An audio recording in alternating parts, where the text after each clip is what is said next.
Hey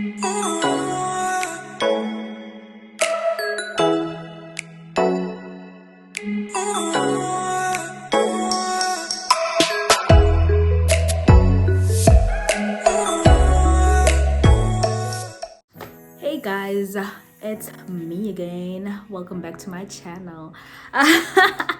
Oh, okay, I can't get used to saying it, but anyway. I hope you guys are good. Thank you to everyone who subscribed and everyone who watched my previous video. I know it's been a while since I posted, but guys, yo, is school. Let me tell you. But yeah, so today I just thought that I would share with you guys my journey with mental health, because it is something that I want to speak about a lot more on my channel, because it's actually like it's my reality, so you know, and I'm very open about it. So yeah, and hopefully I could help where I can, like with anyone else who's also like struggling with it, and yeah, just give some advice, maybe some tips. But yeah, so this video is gonna be focused mainly on like my history with mental illness. And guys, yo, brace yourselves because you're about to go for a ride. Anyway, so I started going to therapy at the age of 13. I think at that time my family just thought that I was like a problem child, and they thought there was something like there was something wrong, you know. They knew there was something wrong. So I started attending therapy at 13. But I think also the therapist that I went to during that time, it was a female black lady. And guys, like everyone has their preferences, especially when it comes to their psychologists or their shrink. I just cannot do black females. It doesn't work when it comes to psychologists and that parent relationship. I don't think that black female psychologists, I don't think that they really know where to draw the line. And so my conflict of interest, it's just not, it doesn't work. So yeah, I decided that I did not want to go back there. So yeah, I stopped attending therapy. At the age of 15, I started cutting. Just as a way to, you know, like, I don't know. It was like the pain, I don't know. I was really numb. And like, I think I was just trying to make myself feel the pain. I don't understand up until today why I was really doing it. But at the time, it just made sense. I was cutting. I still have scars. I don't know if you can see, but I still have scars. Which is why I put the tattoo over there. It actually stands for faith, hope, and love. So a reminder to always have faith, to know that I'm loved. To always have hope, and to know that I am loved. Sorry. So yeah, I was cutting, and my little sister actually, Mbasa, one baka, like, she saw that I had been cutting, and she asked me, why am I cutting? And at the time, luckily for me, there was this thing that was happening, cutting for Justin Bieber. And so she was like, oh, are you cutting for Bieber? And I was like, yeah, don't tell anyone, don't tell your mother, like, yeah, you know. And she was like, oh, okay, cool, no, it's fine, I understand if you're cutting for Bieber. And I was like, yeah. So that was the first suicide attempt. The next one, I think I was around 16, 17, not quite sure. And I decided that I'm gonna overdose on pills.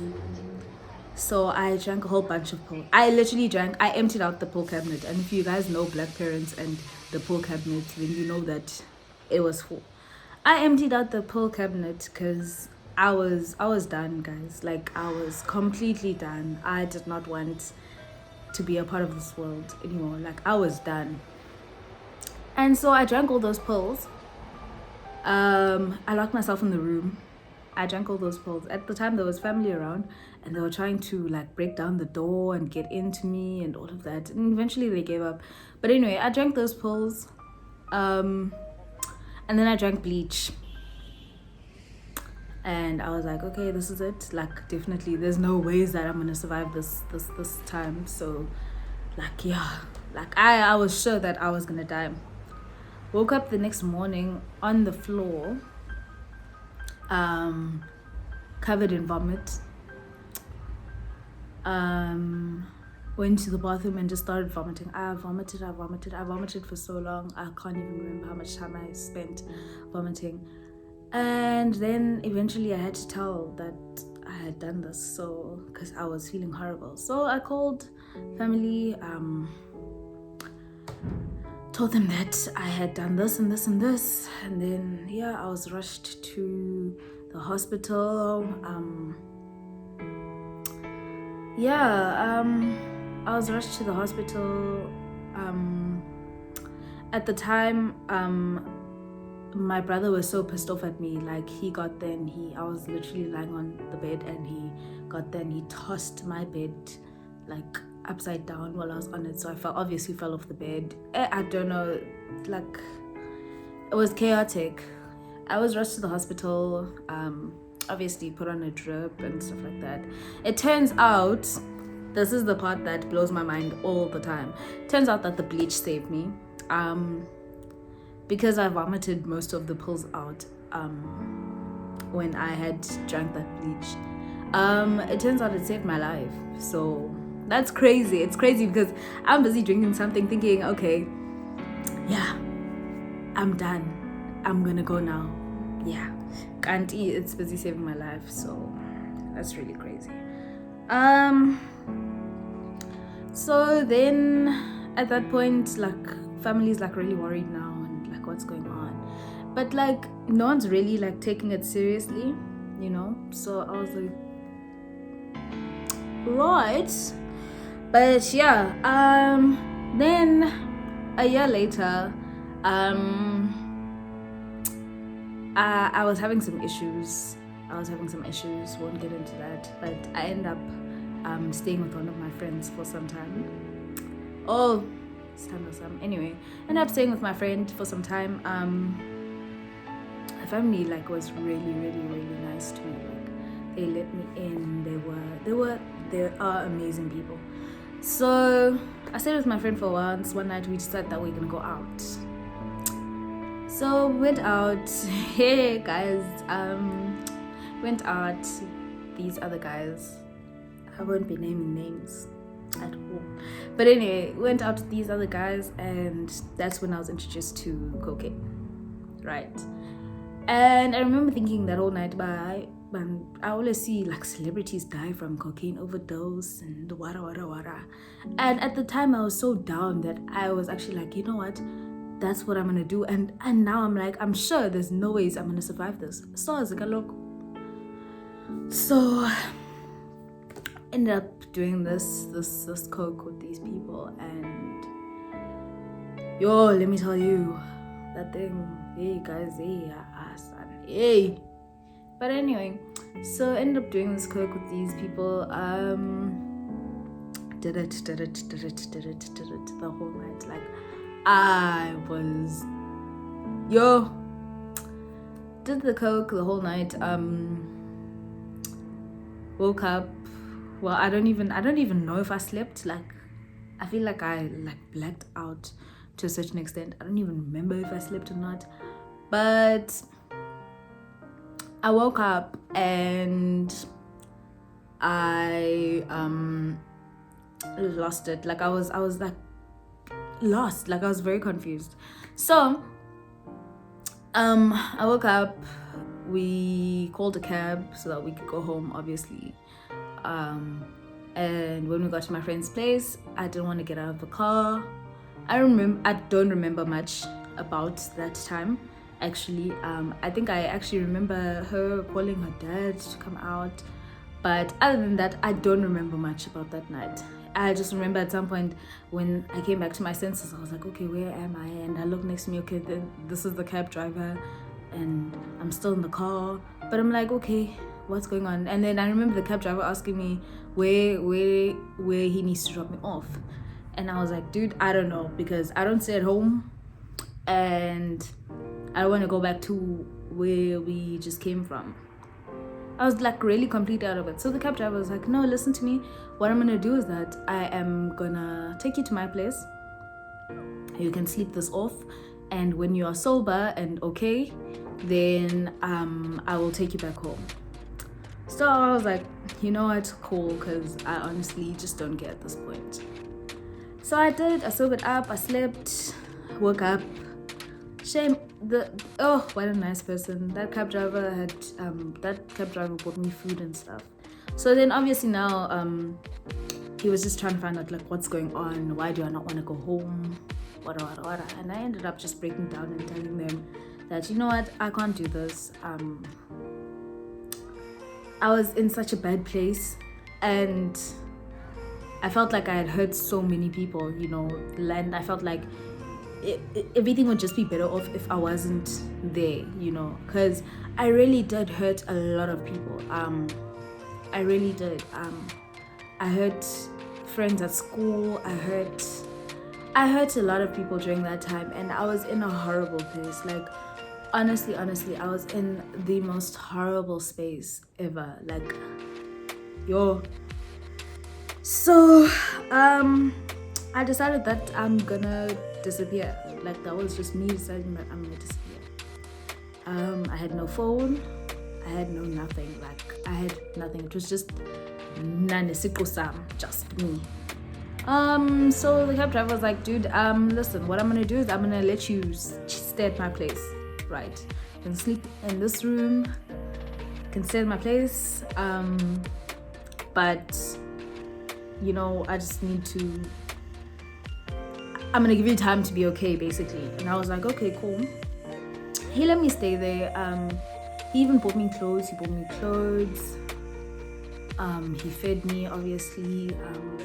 It was actually quite nice. Like, it was nice because like we became like friends, you know. We became friends, and yeah. But I was basically homeless for that period in time. I remember the day I went to go buy clothes. I went to town and I was busy like in the shops looking for clothes, and I also got a new phone, like like 150 rand phone. But yeah, I got a new phone, I got new clothes. The story is crazy, by the way. And while I was shopping, I meet this lady. So this lady, she I'm busy putting on a dress, and she says to me, oh, that dress looks really nice on you. What size do you wear? And then I'm like to her, a medium or something. And then she's like, oh, okay, take medium and a small. I'm going to the changing room. Kanti lady wants to shoplift for me. So after all of that, she was just sticking clothes into everything and all of that. Betuna was shoplifter la mama. And I literally just like, I was so scared of her. Like, I was avoiding her. I was like, this person needs to get the fuck away from me right now. So I ended up leaving, but this lady would like follow me. Like, she was following me around, and she was like offering to shoplift for me. And I kept saying, no, dude, like, just like stop, you know. Nice. And the lady followed me. Eventually I was just like, you know what, I don't know what to do with this lady anymore. And I was done shopping and all of that. And this lady was like to me, so where are you going? And I was like to her, I actually don't know where I'm going. And she was like, okay, come with me. Hey guys, I don't even, it's just, she took me to some corner, guys. you see, this is how bad it is actually. Like, I laugh about it now when I think about it, but like, that's how down in the dumps I was. I was willing to follow a complete stranger, and she took me to some abandoned building, and there were people chilling and doing drugs and all of this nonsense. And I was just like, I was in my busket. Guys, if you're from East London and you're here as California, yo, I was so scared. It was crazy. But she was very like overprotective over me and stuff like that. Anyway, so that all happened, and then eventually she was busy doing her thing, and then she ended up calling someone, and we ended up going to her house in Tanzania. Katrina. By Kashe funerals, Kashe what yeah, but okay. I ended up going to her house, and she was like, no, I can stay here, wara. And so I stayed. This lady, guys, I'm not gonna speak about how she makes money because I don't want the popo on my case. But yeah, I stayed with her for some time. And then I ended up calling my cab guy friend to come and pick me up so I could go back, that side, because at the time I didn't even know in Tanzania. I didn't know anyone there and stuff. So I ended up calling him to come pick me up. He came to pick me up, went back there and chilled for some time. Then he told me, but no, listen, dude, what I'm doing is that I'm going on a trip. I'm gonna go to Coffee Bay. Mind you, during this time, girl, is when I start seeing, because I start going on like Facebook and stuff, and I start seeing that, no man, there's like missing posters, like I'm missing, literally, like people are looking for me. And I was just like, no, you know what, I had made the decision that everyone's life is going to be easier if I'm not there, so I'm definitely not going to come back, because I'm not saying at this point, I'm just like, I'm living life on the edge. So I went to Coffee Bay. I got to Coffee Bay, and before I went to Coffee Bay, at some point, Geoma Asi, hey guys, I swear to God, guys, I was almost trafficked. Uma Asi introduces me to these guys, and these guys are like, listen, we can make your life amazing. My 17, 18-year-old mind is like, take it. They're like, we can change your life for the better. We're just waiting for a ship. There's a ship that's gonna come here at the harbor. We can get you into that ship, and then we're gonna get you shipped off to Cape Town. And I'm like, Cape Town? Huh? I'm in, guys. Yo, let's do this. So this guy's like, it's fine, yeah, let's do this. So you can sleep at my place tonight, and wara. Hey, no fun. And then he shows me another room. While Oma assists there, he's like, no, she's gonna sleep here. I'm gonna sleep in my room. Wara. Sharp. It's all fun. It's all good. It's good. It's nice. It's a nice place. Kuse basic by Epicon Bay. And I thought to myself, oh wow, this person, like, all right, like, American Gapa, got a nice apartment, like, yeah, I'm gonna be good here, like definitely, like, Lenda Teta Yoba, they're gonna give me a better life. It's gonna work, So fine, I get ready to sleep that day.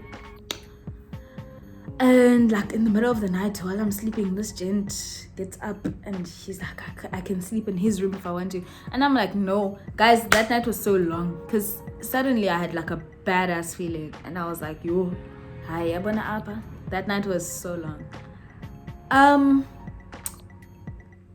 And then the next day he took me back to town. Apparently the ship was supposed to arrive. But I don't know, but there was like something like a gut feeling that I had that, you know what, Sam, do not go with this gent, do not go with these guys, do not listen to them, do not get into that container, do not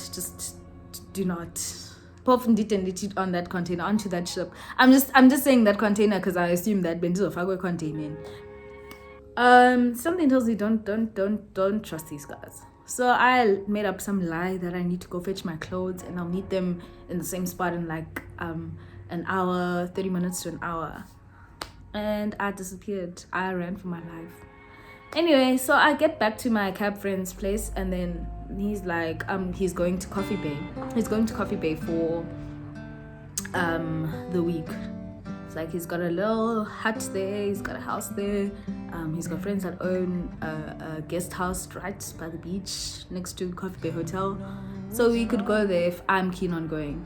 And I was like, you know what? The further away I am from people that actually know me, the better for me, because I'm tired of going to places and being afraid that maybe I'm going to bump into a family member, or I'm going to bump into someone from school or whatever. So I ended up going with him. And I got there, stayed at this place. We stayed there. Oh, and he also introduced me to another girl. Her name was Unati.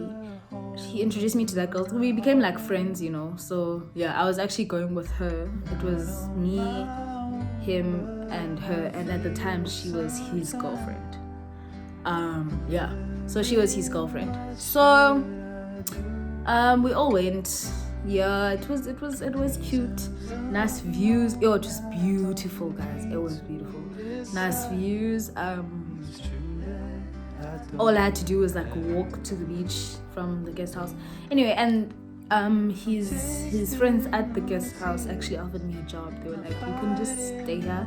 You can work for us. You can work for us full time. And wada. And I was like, yo, this is definitely gonna be the life for me. I'm gonna be by the beach, I'm gonna be chilling, I'm gonna be good here.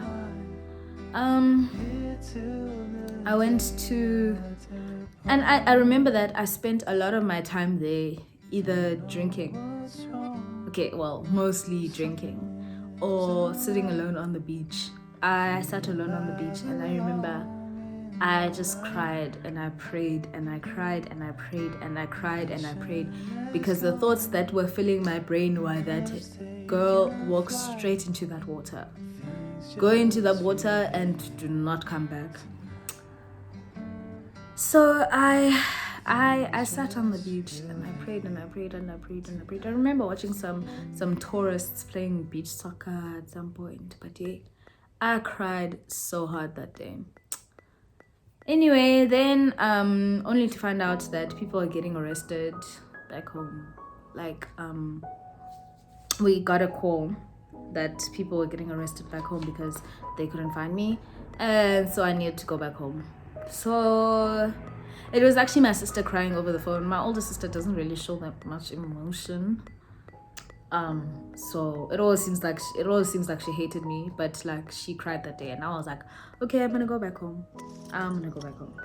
So anyway, after that, I got back home, and obviously everyone was happy that I was back, and wara. And then I was admitted into St. Mark's because I had started seeing a psychologist again, and she says that I was the worst case she's ever had. I was diagnosed with major depression, PTSD, and borderline personality disorder. So she said that I was the worst case she had ever had, and she had actually never thought that I was gonna make it through. But she only told me that obviously after I was like out and I was good. But I was institutionalized for 2 weeks. 2 weeks of me being in the okay, well, St. Mark's is separated. I was in St. Mark's, by the way. St. Mark's is separated. They have the side for crazy people, like, yeah, and then they have the side for people with like mental illnesses that aren't like crazy. So yeah, I was there for 2 weeks, and yeah, it was actually pretty good for me. There's different, like, they put you in different groups. There's like group counseling, and you get to see your psychologist like once a week. I had a psychologist and a psychiatrist, so I was also on medication. They give you a medication. There's a lot that they do, man. There's a lot that happens there. Funny enough, I made friends with people who were like different ages and different genders and different everything, and it was actually so nice. I had the best roommate ever. While I was there. So anyway, I learned a lot from there.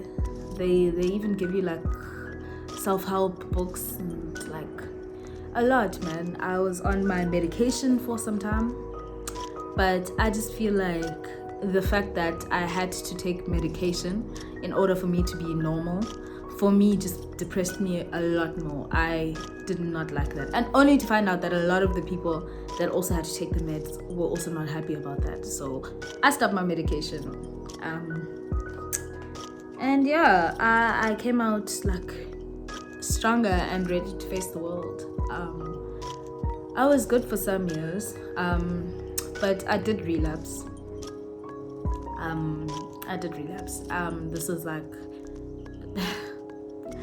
I think, yeah, there's a long way to go, guys. There is a long way to go. I relapsed last year. I fought it the year before that, but you know, like sitting at home and not doing anything, you get lost in your thoughts, and then yeah, I relapsed last year because of certain circumstances.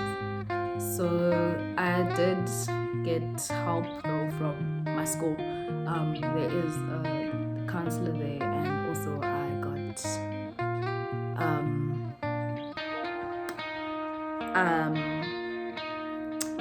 I was put into a program at Stickland Hospital, whereby it's also like a group thing, but I think I struggle a bit with starting all over again, because every time I see a new psychologist or whatever, I have to start from the beginning, and I think it does get to me sometimes, like it gets really tiring, but I do want the help. So yeah,